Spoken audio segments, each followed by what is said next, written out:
Glória a Deus. Chega mais pertinho de mim. Com a perda do meu tio, a perda do meu pai, eram pessoas muito próximas de mim, família. A gente procura mergulhar mais no Evangelho para tentar entender os questionamentos da vida. A gente sabe que a gente não vai ficar para semente, é uma expressão muito comum que a gente ouvia até os antigos falarem, né? Por que a gente tem essa coisa com a morte, essa dificuldade de aceitar a morte? É evidente que nós temos uma alma eterna.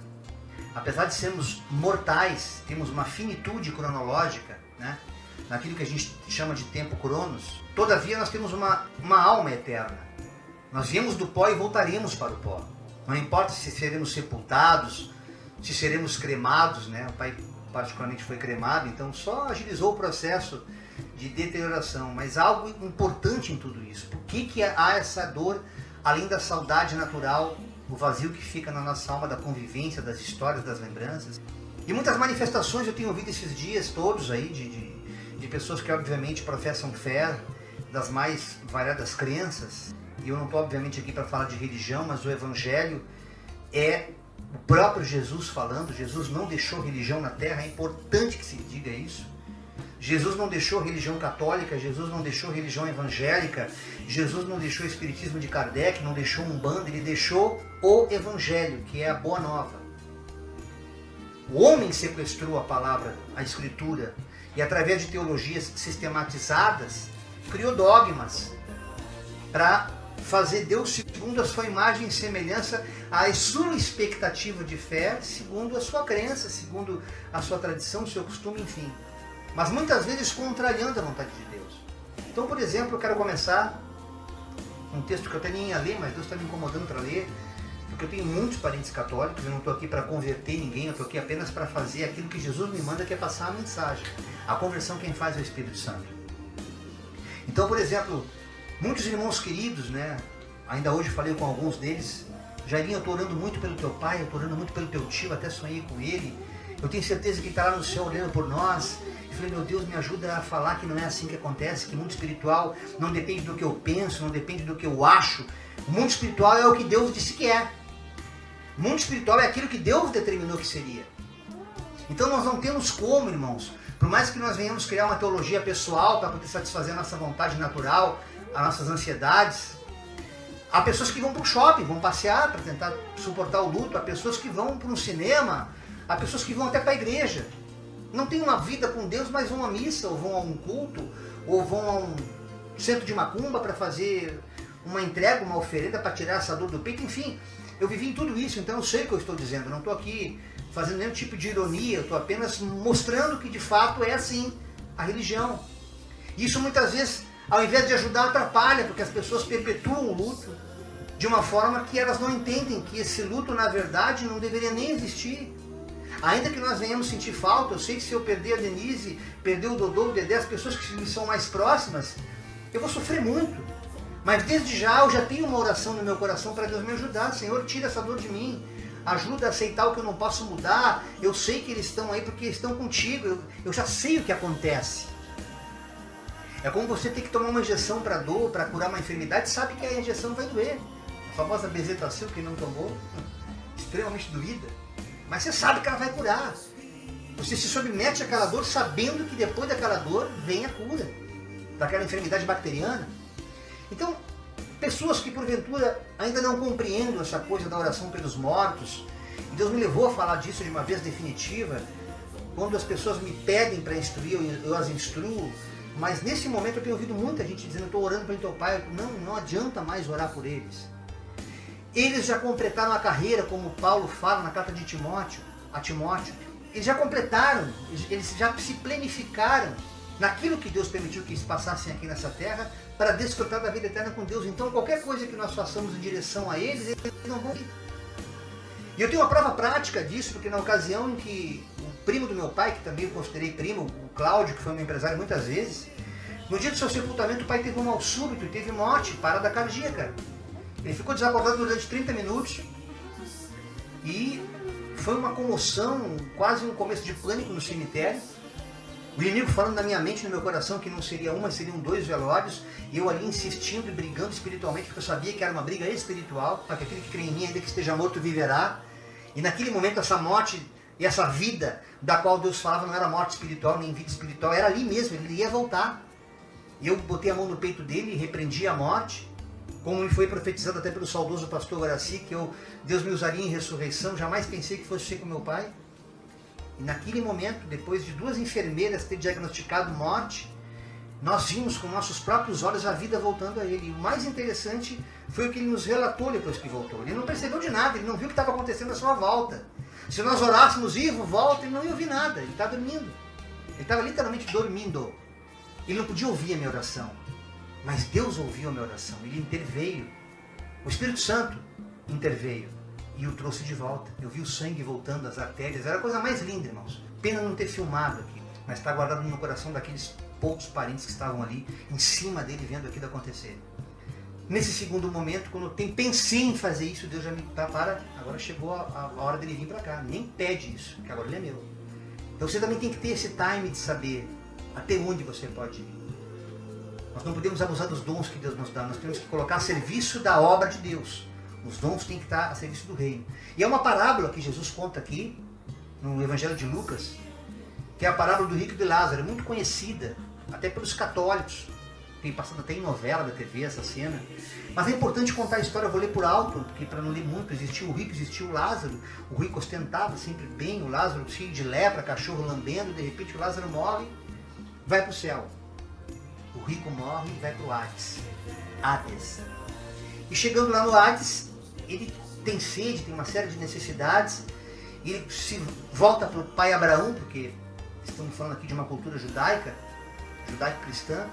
Ele está falando ali, me dá um pouco d'água, pede para Lázaro, me dá um pouquinho d'água, quer dizer, aquele mendigo que estava lá no tempo da vida, ali comendo migalhas dele, agora ele queria que servisse ele. E é interessante, a partir de Lucas 16, né? E começa um diálogo entre aquele rico, que não é falado o nome dele, interessante isso, o mendigo, o leproso, que tinha feridas, é o Lázaro, esse tem nome, esse foi levado por anjos. O outro simplesmente já vai diretamente para o Hades, né? E chega lá naquele lugar de tormento, ele enxerga o pai Abraão de longe e começa a clamar: Abraão, meu pai, tem misericórdia de mim, manda que o Lázaro molhe a minha boca, molhe a minha língua, só um pouquinho de água eu estou precisando. E ali é interessante, né? Filho, lembra-te de que recebeste os teus bens na tua vida, mas somente males, e agora este é consolado, e tu está sendo atormentado. E além disso, está posto um grande abismo entre nós e vós, de sorte que quem está aqui não pode ir para aí, e quem está aí não pode vir para cá. E aquele rico ali naquele lugar de tormento, ele insistia no versículo 27, eu te rogo, ó pai Abraão, que aviso, eu tenho 5 irmãos lá que estão tudo perdidos também, que nem eu, para que dê um testemunho, a fim de que eles também não venham parar nesse lugar de tribulação, esse lugar de tormento onde eu estou. E o Abraão responde para ele: eles têm Moisés, tem os profetas, tem lá o cordão de 3 dobras, tem o pastor da igreja tal, tem tanta gente para falar do evangelho. Não, Abraão, meu pai, manda Lázaro ir lá, mas não adianta mandar, não adianta.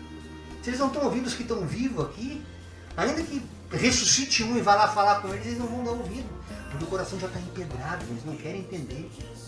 Então nada se pode fazer desse mundo que nós estamos aqui, físico, para o mundo espiritual, a não ser ao Espírito Santo de Deus. É o único Espírito que pode interceder entre nós e o Criador, é através do nosso advogado Jesus Cristo.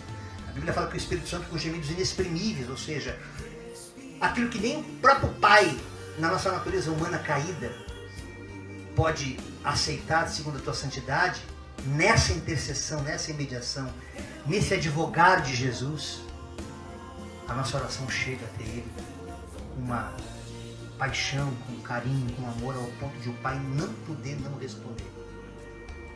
Então nós temos que ter essa intercessão do Espírito Santo. Todavia, para aquele que já partiu, não nos cabe julgar. Eu vejo irmãos crentes, infelizmente não foi para o inferno. Não, aquele está no céu. Porque a gente fica analisando as pessoas pelas obras, a salvação não vem por obras, é por graça de Deus. É claro que se você for uma pessoa que só fez obras ruins, você vai colher fruto daquilo que você plantou. Então não nos cabe julgar, irmãos. O julgamento pertence ao juiz.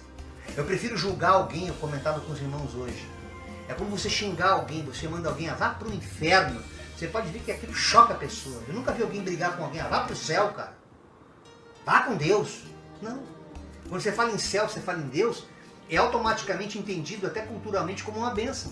Você pode falar para um ateu: Deus te abençoe. Ele vai falar: amém. porque ele vai entender aquilo como uma coisa positiva. Então não nos cabe julgar, somente o reto juízo, justo juiz, que pode fazer isso. E é importante que a gente compreenda, irmãos, que, como fala lá no Evangelho de João, no capítulo 5, versículos 28 e 29, não vos maravilheis disso, porque virá a hora em que todos os que estão mortos ouvirão a sua voz. E os que fizeram bem sairão para a ressurreição da vida, mas os que fizeram mal para a ressurreição da condenação. Entenda, todos que partiram dessa terra ressuscitarão.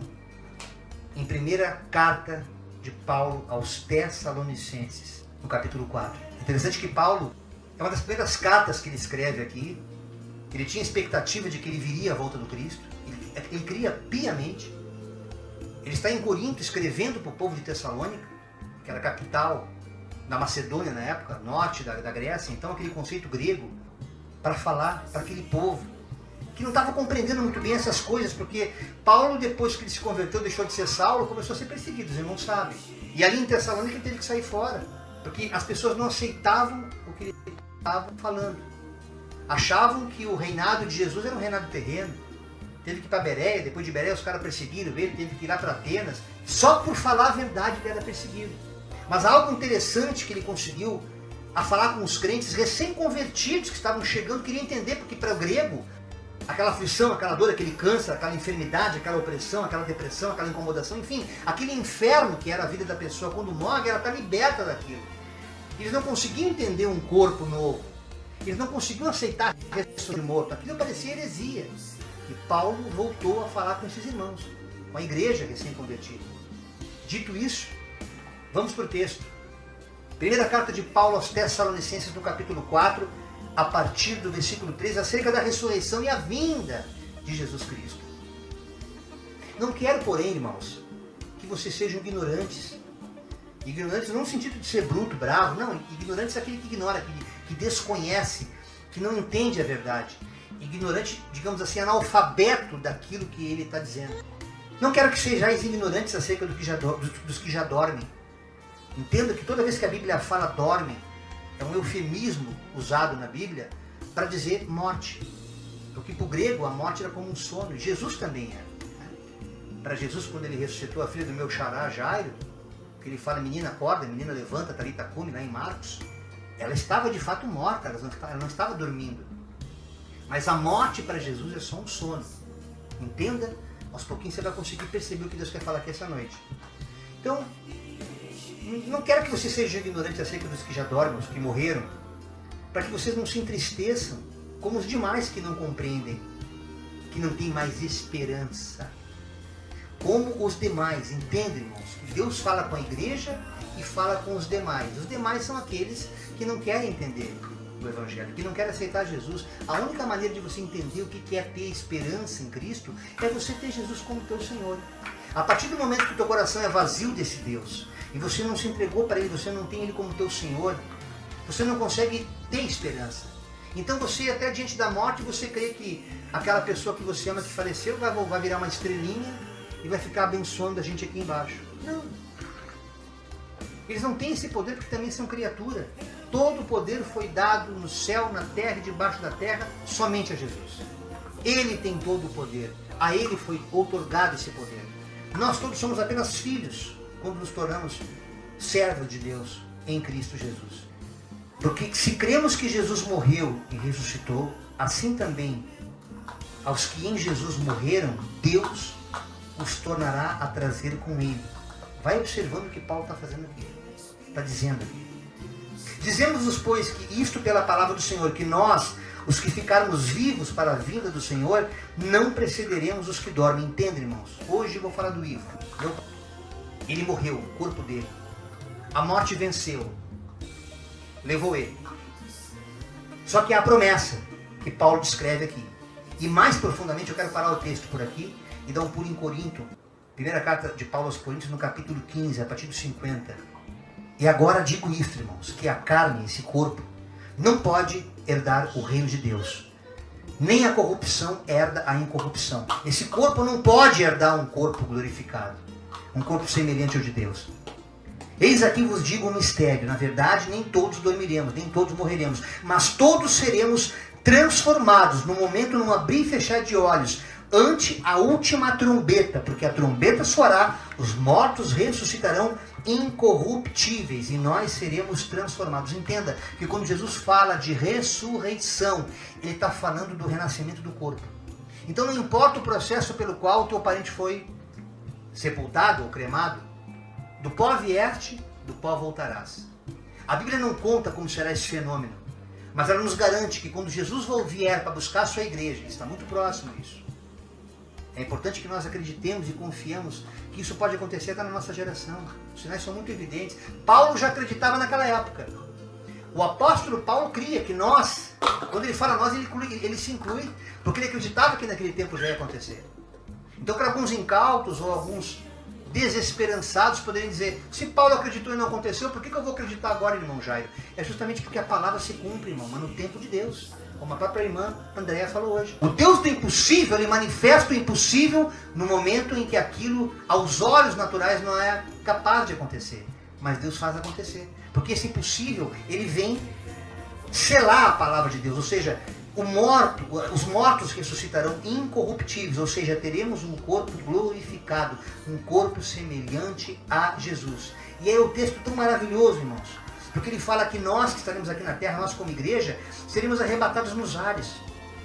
Porque convém, versículo 53, porque convém que isto que é corruptível, esse corpo que está aqui, se revista da incorruptibilidade. E que isto que é mortal, se revista da imortalidade. Quando a tua compreensão se dilata e você começa a entender o que Deus está falando aqui através do apóstolo Paulo, você começa a sentir um alívio na tua alma, como eu senti ao ver meu pai ali.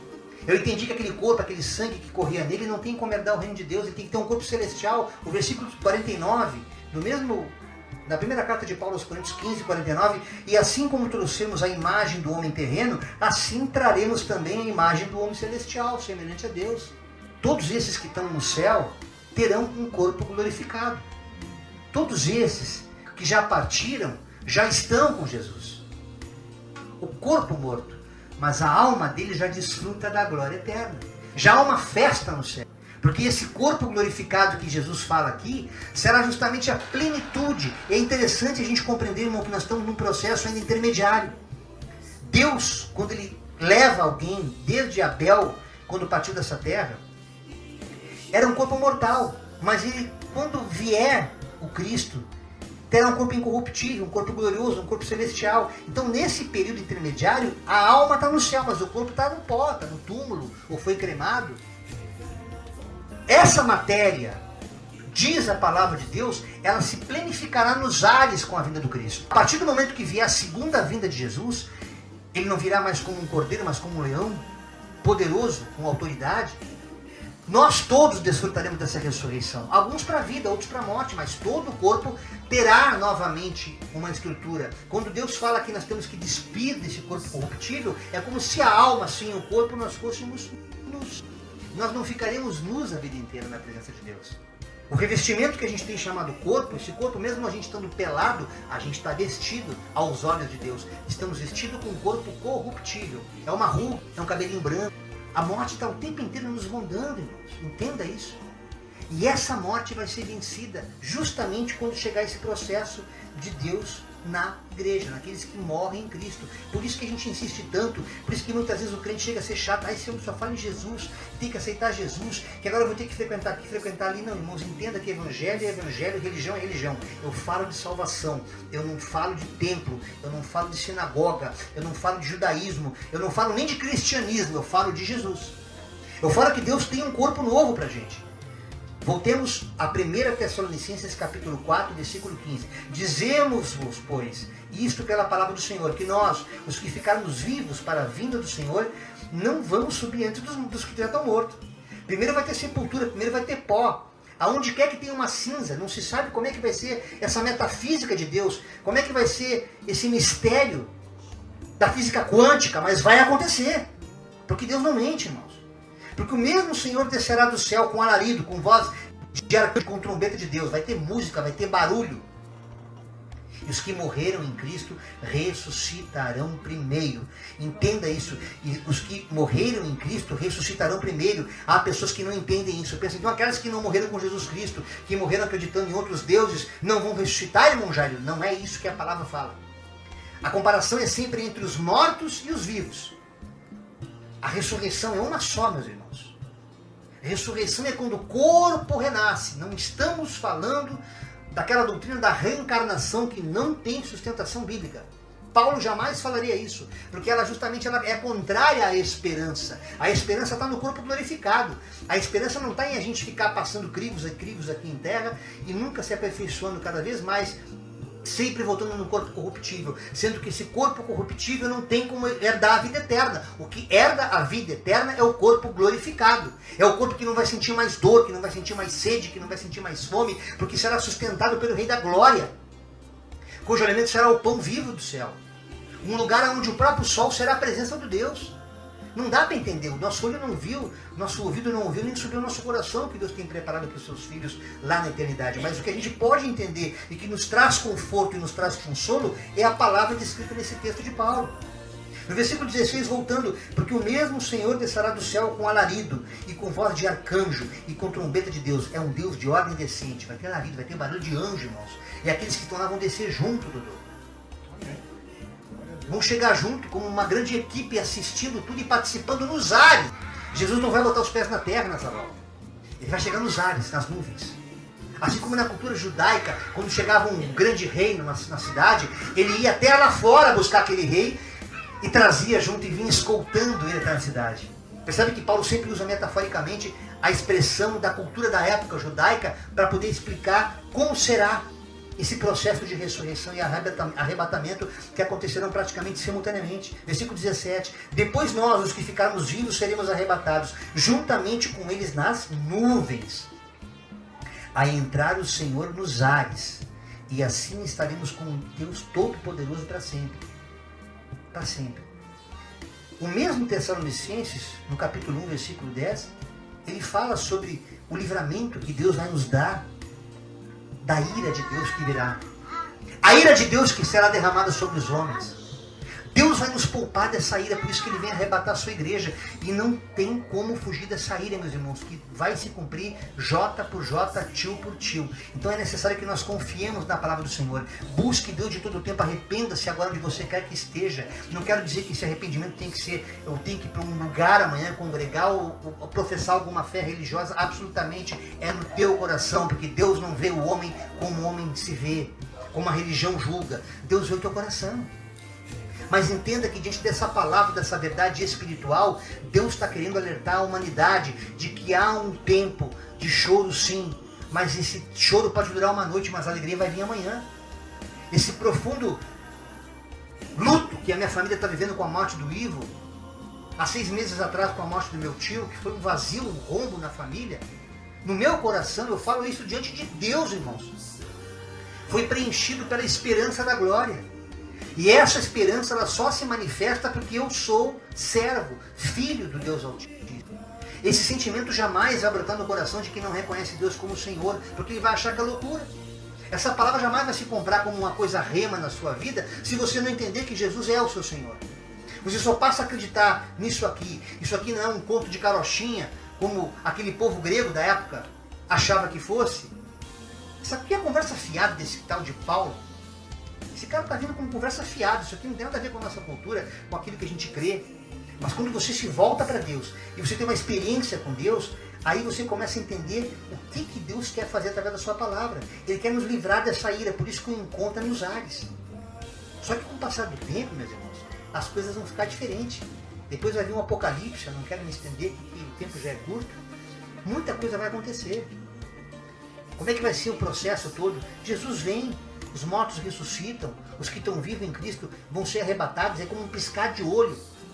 É algo tão rápido como foi a ressurreição de Cristo. Não dá para explicar pela física, nem pela física quântica você consegue responder isso. Por mais que algum físico venha entender como é que essa matéria ela pode ser transformada num átomo de tempo. Irmãos, é mais fácil acreditar se você fosse levar uma explicação científica, por exemplo, de um espermatozoide, como é que pode fecundando um óvulo, gerar eu, gerar você. Seria loucura para aquele povo daquela época.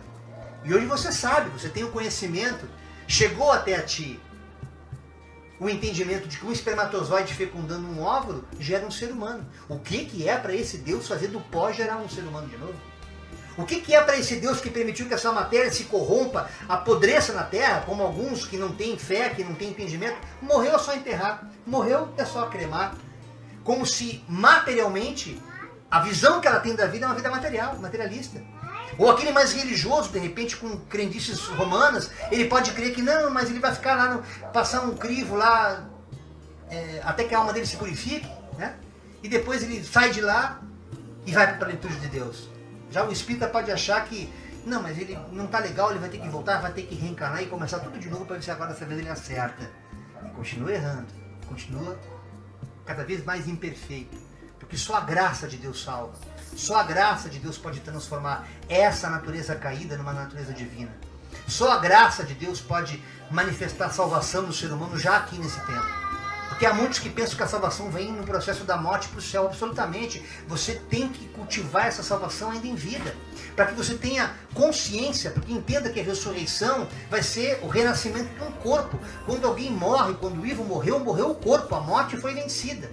Mas a partir do momento que essa ressurreição alcança, olha que Paulo fala, continuando, voltando lá para a primeira carta de Paulo aos Coríntios, no capítulo 11. E quando isto que é corruptível se revestir da incorruptibilidade, ou seja, o corpo glorificado, e isso que é mortal, que é corruptível, que vai apodrecer, que vai virar pó, se revestir de um corpo imortal, então cumprir-se-á a palavra que está escrita: tragada foi a morte na vitória. Onde é que está a morte, teu aguilhão?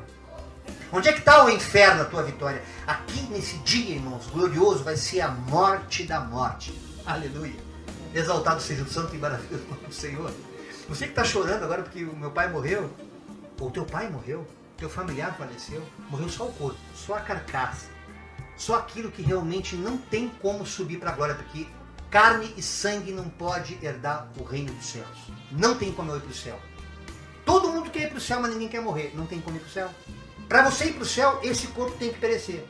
Para você ir para o céu, você tem que se despir deste homem natural e viver e se tornar um homem espiritual. Por isso que o Evangelho traz essa consciência.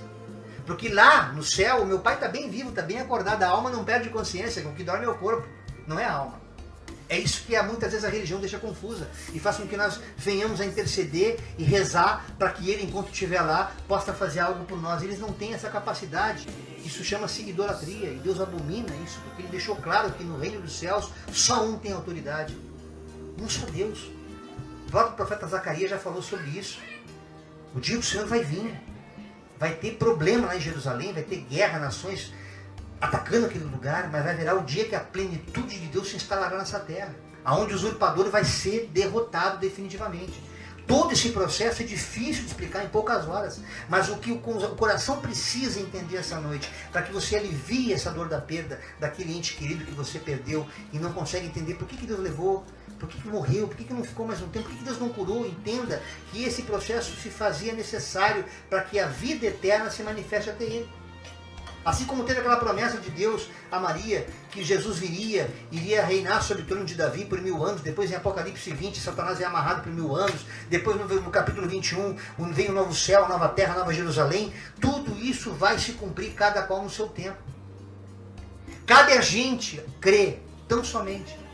Eu não sei quantos anos tem de vida para cada um de nós aqui na terra, não sei se vai chegar um ano. Precisamos estar preparados para a vida eterna, meus irmãos. Ainda que tenhamos prazer em desfrutar e comer o melhor dessa terra, nosso coração, nossa alma tem que estar preparada para o dia da vinda do Messias. Para o meu pai já chegou. 4h30 da manhã foi o dia do arrebatamento dele. A ressurreição não aconteceu ainda, mas ele foi levado. A alma dele foi arrancada daquele corpo. Aquela doença degenerativa, aquela pancreatite não tem mais poder nenhum. Onde está agora a tua eficácia, ó pancreatite, eu poderia dizer, para essa doença? Onde está a depressão? Onde está a tua tristeza? Onde está tu, o lamento que chorava a morte do irmão querido? O mesmo te deu. Estão caminhando junto nas ruas de ouro, já estão desfrutando, mas no dia da ressurreição, os mortos ressuscitarão do nada, do pó, das cinzas. Não tenta entender como será esse corpo. O mais próximo que você consegue entender foi quando Jesus apareceu aos seus discípulos pedindo alimento ali para os discípulos, comendo pão, comendo peixe. Tudo que ele comia era glorificado também. Ele passava pela parede. Imagina, aleluia. Comendo peixinho e pão. E aquele alimento era glorificado. Ele queria mostrar, olha o corpo que eu vou dar para vocês quando vocês ressuscitarem. Olha, toque em mim. Tem massa. Tem forma. Não é mais carne nem sangue. Mas é o corpo que eu vou dar para vocês. Esse é o corpo que, quando eu voltar na segunda vinda, isso ele deixou de forma clara, subliminar, mas clara. Para que nós compreendamos isso hoje. Naquele tempo não existia a carta aos Tessalonicenses. A influência grega era muito grande, irmãos. Eles não conseguiam entender. Mas há 2000 anos que Paulo fala isso. Mas nós não lemos a Bíblia, nós não lemos o texto. Ficamos presos em adágios populares, em crendices de tradição religiosa. Porque a minha avó pensava isso, a minha trisavó pensava naquilo. E não nos voltamos para a palavra, cujos discípulos, cujos apóstolos deram suas vidas para escrever isso aqui, inspirados pelo Espírito Santo. E nós não sabemos aproveitar isso, irmãos. Eu convoco a vocês, comecem a ler o livro Bíblia, não apenas com quem está tentando ter conhecimento teológico, absolutamente esquece isso, porque eu também não tenho. Mas quando a revelação de Deus vier até a ti, você vai entender que esse mistério que Paulo falou, que os gregos não entendiam, e nem aqueles crentes de Tessalônica não entendiam, era a revelação de Deus. E o Espírito Santo fazia o coração deles entender. Havia uma concordância. Eu não estou entendendo por isso, mas eu estou sentindo uma alegria no que tu está falando, Paulo. Olha, eu não estou entendendo o que tu está dizendo, irmão. Eu estou sentindo uma paz, já não estou nem chorando pela morte daquele que eu perdi. Já não vejo a hora de estar com ele. Não que eu esteja com vontade de morrer, mas eu sei que no tempo certo eu vou estar lá. Então aproveite essa vida que Deus te deu. Ame mais. Perdoe mais. Ame hoje, faça as coisas como se fosse o teu último dia, porque não sabemos o dia de amanhã. Talvez quando eu não estiver mais aqui, pessoas vão ver reiteradas vezes esse vídeo. Talvez esse vídeo faça mais sentido quando eu partir do que agora que eu estou aqui. Talvez a minha voz tenha mais poder de te convencer de que isso aqui não é um conto de carochinha, mas é algo sério, não é algo religioso, é algo espiritual, que você vai abrir a tua compreensão para poder viver essa verdade. E crer que, de fato, aqueles que morreram há 1000 anos atrás, ou que morreram semana passada ou estão morrendo agora, juntos ressuscitarão. Uns para a salvação, outros para a perdição. Mas isso é coisa para Deus julgar. O que você tem que entender é que a nossa vida é eterna. Nós não somos esse corpo, nós habitamos nesse corpo. A essência que está em nós, essa consciência de vida, esse evangelho vai para nós, vai conosco nas alturas. Hoje mesmo estarás comigo no paraíso, disse Jesus para aquele ladrão da cruz.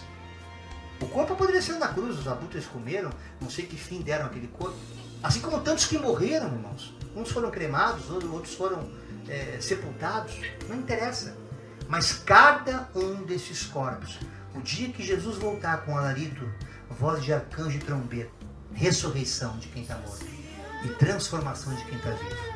Ambos seremos transformados. Porque assim como o morto que não tem mais um corpo que virou pó, e assim como nós que, embora ainda tendo vida nesse corpo, ele, enquanto corruptível, não tem como herdar o céu. Ambos terão que ser transformados.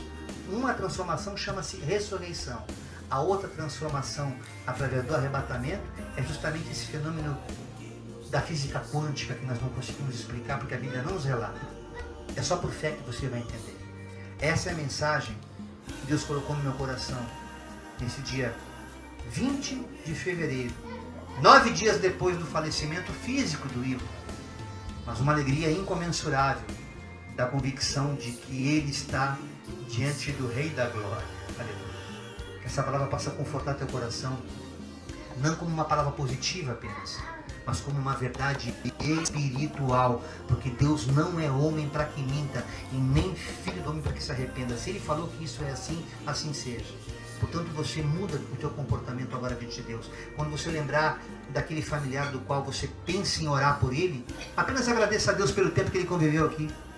Apenas peça a Deus que coloque paz no teu coração pela falta que Ele te faz. Peça a Deus com sinceridade. Converse com Deus com naturalidade, baseado nas Escrituras, e você vai receber a paz que excede toda a tua compreensão, todo o teu entendimento. É isso que Deus tem para a sua igreja. É isso que Deus colocou no meu coração essa noite, para você e para a tua família. Damos por encerrado mais uma reunião do Cordão. Glória a Deus.